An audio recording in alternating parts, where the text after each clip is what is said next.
There's a reason why so many horror films end up in a character's own living room. When the boogeyman invades your home, well, that's real danger. That's real horror. But invaders beware. If your target has had to fight to earn that home, to earn that territory, well, it doesn't matter who or what you may be. You best be prepared for a fight.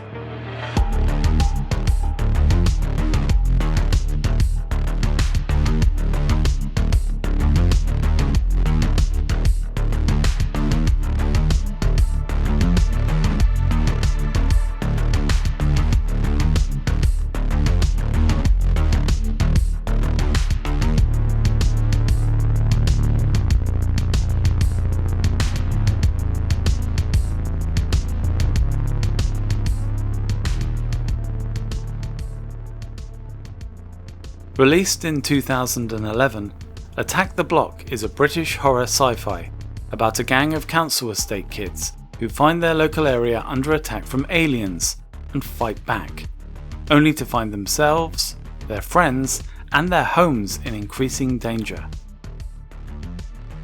It marked the directorial debut of Joe Cornish, who, at the time, was known for being one half of the comedy duo Adam and Joe.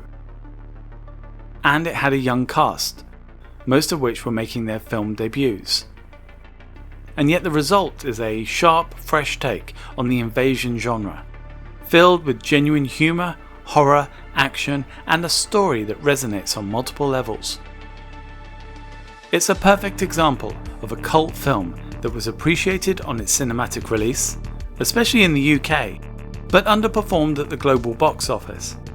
It found success on home media, and over the following years has been revisited by many, as several of its young cast have gone on to greater success. Yet despite this, it's still a film that many folk have yet to try. And I can't blame them. Its prime thumbnail looks like a domestic drama, and its poster gives off an element of young teen action film, when in fact it's a film that will appeal to any action horror fan of any age. The cast includes John Boyega as Moses, the gang leader whose actions spark the story, and while driven to succeed, he has to accept his responsibility for the night's events. It's a great debut from the young actor, who fully anchors the film. Boyega went on to be sadly underused in the Star Wars prequels, but has enjoyed a growing amount of well-received roles in the following years. Jodie Whittaker plays Samantha Adams, a nurse who starts the film as a victim of gang crime, but becomes the audience POV character for much of the rest of it. In 2017, Jodie became the first female Doctor Who, and has tackled a wide variety of roles ever since. Franz Drummer stars as Dennis, the tough guy of the group. Franz admitted that Dennis was the one member of the gang that he felt was a bad guy at heart. Franz followed several Hollywood roles, with a regular feature within DC's Arrowverse as one half of the hero Firestorm. And then we have Nick Frost as Ron, a good-natured associate of the local gangster. Nick had shot multiple pictures with the film's executive producer Edgar Wright at this point, and was a recognisable draw for UK audiences. Nick's luxurious hair was a leftover from his previous shoot, Paul, something he was happy to lose at the end of shooting. I just want to add Sammy Williams and Michael Ajo as props and mayhem, kids too young to join the gang but step up in their own way. Their characters feel the most influenced by Alan Parker's Bugsy Malone, one of multiple films that Cornish happily admitted to taking references from. The idea for the film began with Cornish's own experience of being mugged, and developed into a reaction against the glut of hoodie horror films and headlines that demonised inner city kids at that time, and made a simple piece of clothing the target for the editors of several daily newspapers. Recalling the oddly sci-fi surroundings of a local estate that fascinated him when he was younger, and a 1970s script called Dark Skies, Joe added the alien storyline and created the base story.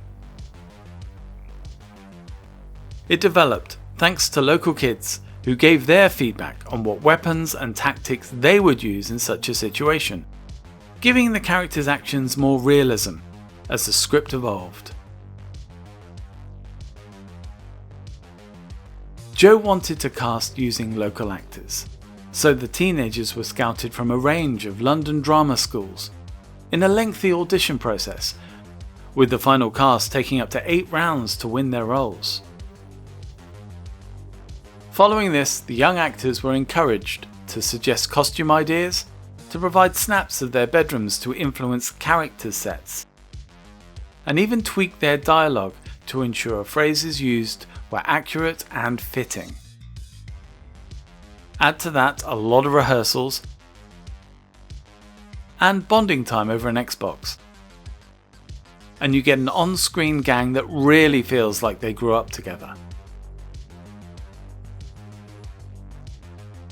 From the tight, claustrophobic location of Assault on Precinct 13 to the colourful nighttime shots of The Warriors, Cornish has taken elements from a rich array of classic films, including many of the high-concept, low-budget films that typify many filmmakers' early efforts in their career.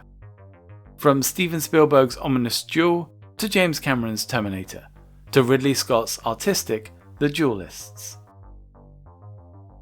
The creatures too have a wide range of influences, from the likes of the 300 to old computer game cabinets, to Ralph Bakshi's animated Lord of the Rings film and its use of rotoscope. But don't think our gang are fighting CG monsters here. Cornish used performers to bring the creatures to life on set, and the cast readily admit to finding them terrifying. If you want to catch the film now, there's a link to the free Prime stream and alternative versions in the notes below. For those still on the fence, spoilers ahead, here's a loose first half story recap.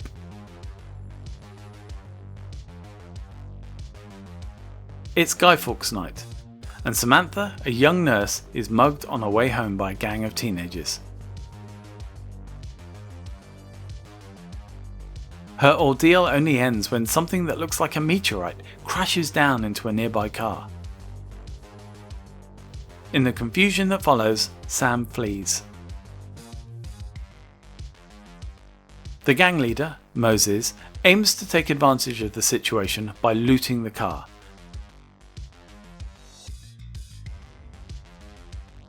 But gets attacked by an unknown creature.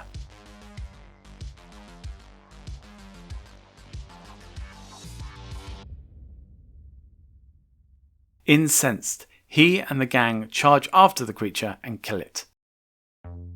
Realizing this strange-looking animal might be valuable, they take it to the block's gang leader, High Hats, who uses the opportunity to both promote Moses in his organization, but also makes it very, very clear that he, High Hats, is in charge.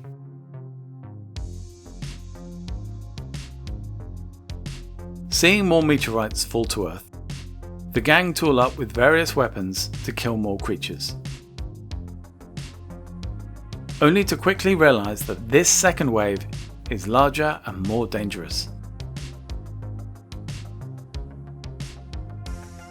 The gang retreats, only to cross paths with the police, who'd driven Samantha around the block in a secure van in the hope of identifying her muggers. While the police manage to catch Moses, the aliens attack and kill the policeman, leaving Samantha and her mugger, Moses, both helpless in the van. Seeking to free his friend, Dennis hijacks the van. But as he tries to drive the van away, he crashes headfirst into High Hats.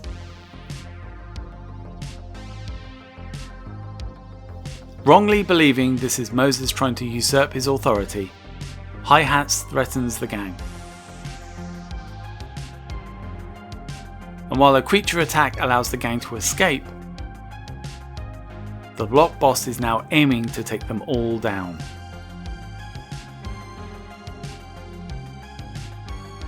The gang run back to their block, chased by a growing number of creatures.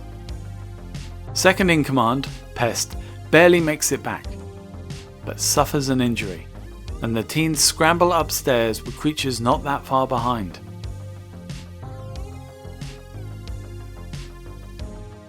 The gang come across Samantha, just as she frantically tries to hide in her apartment, and the group simply push their way in.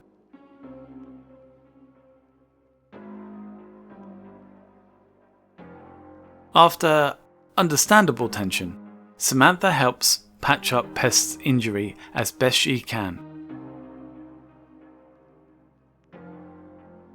before a creature literally crashes into the flat. Moses kills it with a sword.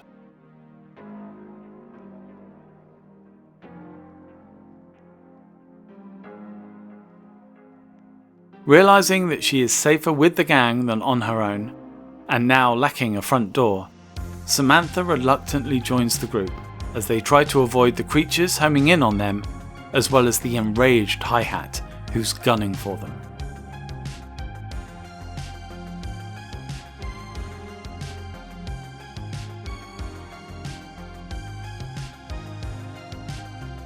I love that moment in movies where the person or people being terrorized suddenly realize that they have to fight back.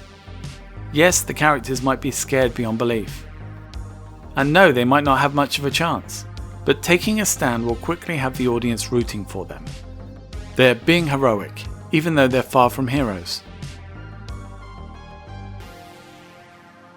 The film gets a lot right, while adding some refreshing takes on the format. The aliens here aren't focused on world domination. This block, on this night, is all that matters to them, and the gang figure this out during the film. The gang never think to call the police, or any outside, so-called responsible adult to help, as there's no trust there, and you believe that organically through the dialogue of the characters. And again, it's not about heroes being heroes, it's about taking responsibility for your actions. And you see this clearly through Boyega's character as he grows and matures, all for a very satisfying payoff. Cornish has announced that he's working on a long-awaited sequel to the film, with Boyega set to star and produce. And with that project sure to gain a lot of attention, it really makes sense to give the original a watch now.